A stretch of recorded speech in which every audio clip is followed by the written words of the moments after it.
Dolo, provincia di Venezia, 15.188 abitanti. Pianiga, provincia di Venezia, 12.196 abitanti. Mira, provincia di Venezia, 38.801 abitanti. Questi tre splendidi gioielli incastonati lungo la divina riviera del Brenta, adagiati tra la terra dei gran signori e la terra dei gran dottori, hanno davvero molte cose in comune.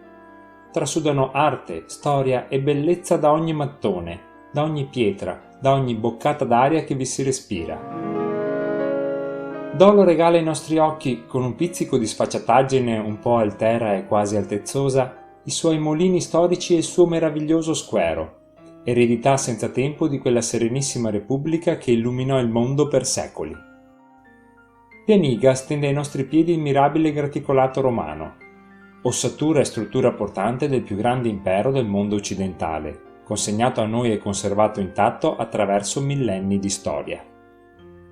Mira ci porge sul vassoio d'argento del Naviglio le più sublimi ville dei 3 secoli a cavallo tra 500 e 700, meta di ogni sorta di turisti provenienti da tutto il mondo, contornate da caratteristici scorci di piazze di paese e vita vissuta che sembrano uscite direttamente da un libro di fiabe. Ma questi 3 paesi non sono solo bellezza e narcisistico autocompiacimento. Appartengono al cuore pulsante del nord-est, mettono benzina nel motore dell'economia veneta che traina con sé l'Italia intera. Sono costituiti da persone vere, che credono nel lavoro come parte integrante della loro vita. Gente che non si è mai vista regalare nulla e che si è sempre sudata ogni singolo piccolo pezzo di terra del proprio giardino, ogni singolo piccolo mattone posato col cuore e col sudore sui muri della propria casa, ogni singolo piccolo piatto di minestra servito sulla propria tavola. E, da qualche settimana a questa parte, li lega indissolubilmente a doppio filo il fatto di avere in comune un prima e un dopo. Lo spartiacque è datato 8 luglio 2015, ore 17 e qualche minuto. È stato in quel giorno, in quei minuti e in questi posti che Madre Natura ha deciso di mostrare i muscoli.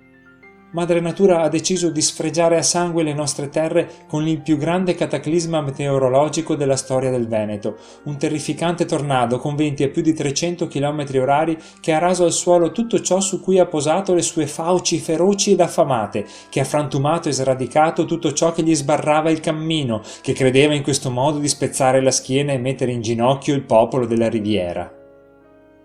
Si sbagliava.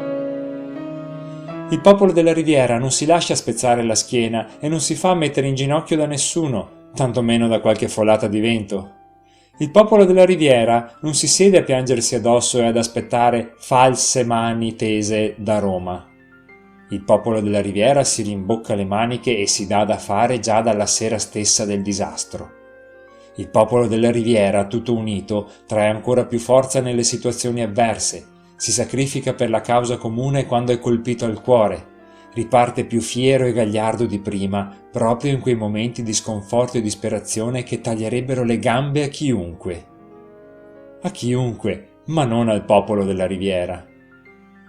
Spirito di gruppo, orgoglio di appartenenza e cultura dell'olio di gomito hanno permesso di far sì che, a pochi giorni dal disastro, il dopo somigli già incredibilmente al prima.